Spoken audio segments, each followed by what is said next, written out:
Hey YouTube, it's me, Ashley, a girl and her flowers, and welcome back to my channel. I'm wearing lots of yellow today. I'm trying to spruce up my mood. I am on the struggle bus, you guys, and if you see me cry periodically throughout this video, just keep watching. That's just my inner fighter having a head-on collision with my depression, and it's a battle, and my spirit is just so heavy and busy, and I'm just talking to you guys about it because you're my peeps. But it's a struggle. I'm on the struggle bus. I have been my eyes are red. Okay. So anyway, happy Thursday. Today I'm going to do a story time with you guys, appropriate topic too. By the title you can see it's how I ended up in the psych ward. So before I get into my story, I just want to make sure that everyone's entered into the giveaway. If you haven't, just go to my Instagram at agirlandherflowers_. Find the giveaway post. Make sure you're following me. Like the post, tag 2 friends, and comment something you love about yourself. So let me tell you guys the story of how I ended up in the psych ward.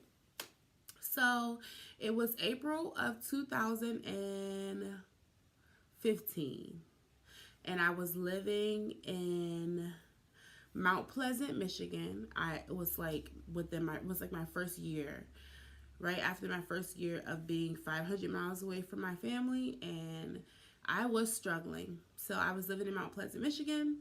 My cousin, who I moved up here with, was still in the Detroit area, so we were about 2 hours away from each other. Anyway, so I was living with a woman that I was in a relationship with, and the night before I ended up in the psych ward, she told me that she didn't love me anymore. And here I am, far away from my family, and the only person that I have any type of connection to just told me, in the worst timing ever, if I tell you guys when it happened, but whatever, that she didn't love me anymore. And in response to that, she left to go spend time with the woman that she was with.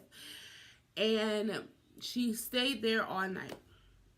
So, a little backstory really quick is I've been dealing with depression since I was about 13. That's the first time I can remember feeling like things were different. So here we are, fast forwarding back to that day in April of 2015, and I was 27 or 26. And I went through the whole night by myself. I woke up the next day and I started calling her phone over and over and over. Her phone was going straight to voicemail. And as I'm in here, this all of this energy inside of me is just building in the pit of my stomach, and I can feel it. And I'm feeling so depressed, not just because she doesn't love me, but because I don't have any family. I don't have anyone to crawl to. And then she's not answering the phone.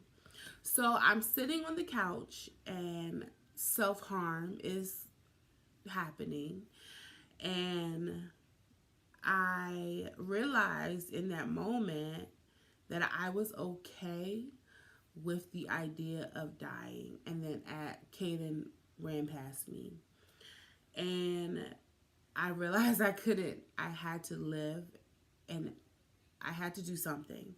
But I still was settled in my spirit, being okay with the thought of dying. So I knew I had to take action. So I called my friend who lived here, where I live now in Ypsilanti.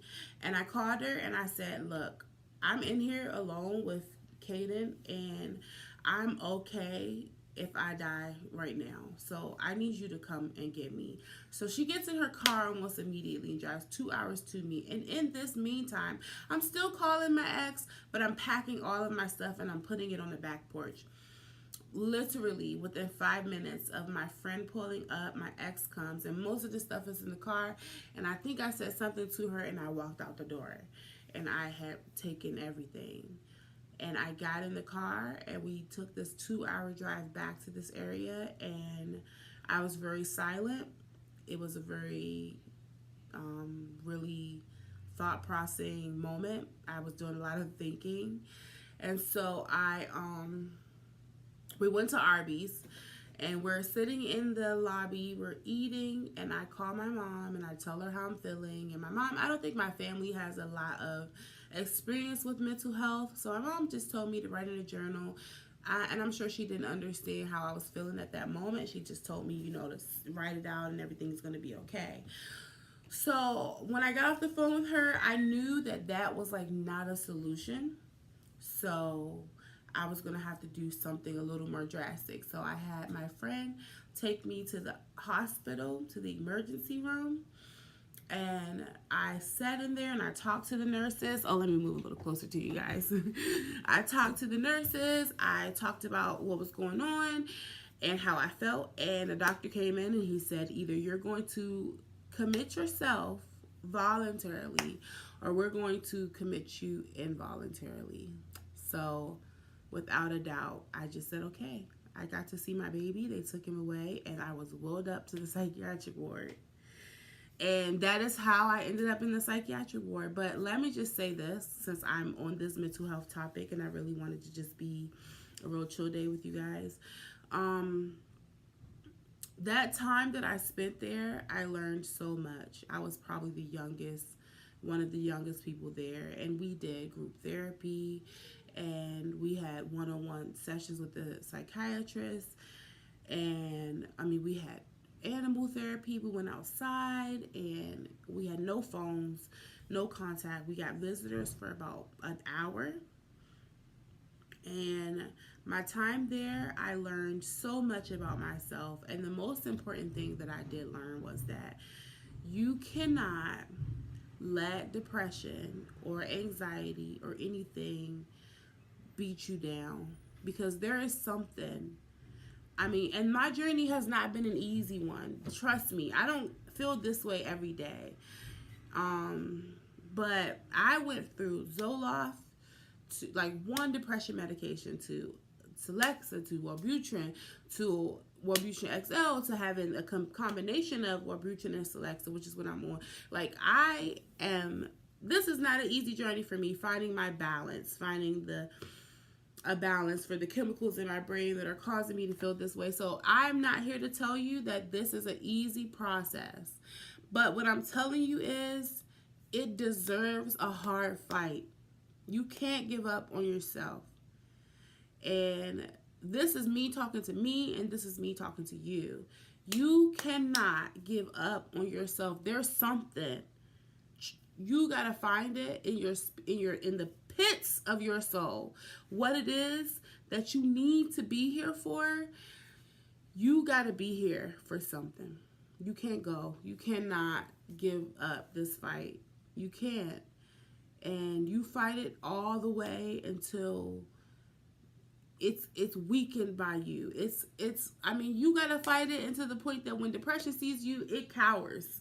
So you do not give up. You got to find something that reminds you that you need to be here, and you need to put it as your screensaver on your phone. You need to carry it around with you everywhere. You have to be well armored for this fight, but you have to fight. That's just it. That's just really what I wanted to say to you guys. You can't give up. I know it's not easy, but when I get to the end of this, fight, because right now we are in the mid of the battle. But when I get to the end of this fight, I'm going to really, really talk to you guys about what I've been going through these past couple months. And I just want to say that I'm so grateful for every person that actually watches my videos. And I'm going to continue to do what I'm doing, regardless. I don't have to be YouTube famous. I don't need to be a celebrity. I don't like too much attention. I just know that I'm going to continue to do this because this brings me joy and I'm grateful. So that's it. That's how I ended up in the psych ward and the lesson from it.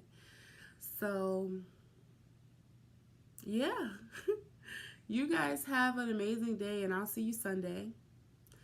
And be sure to enter the giveaway, and don't forget to Like, comment something positive down below. I mean, tell me something in the comments down below. Just one of your favorite things on this planet.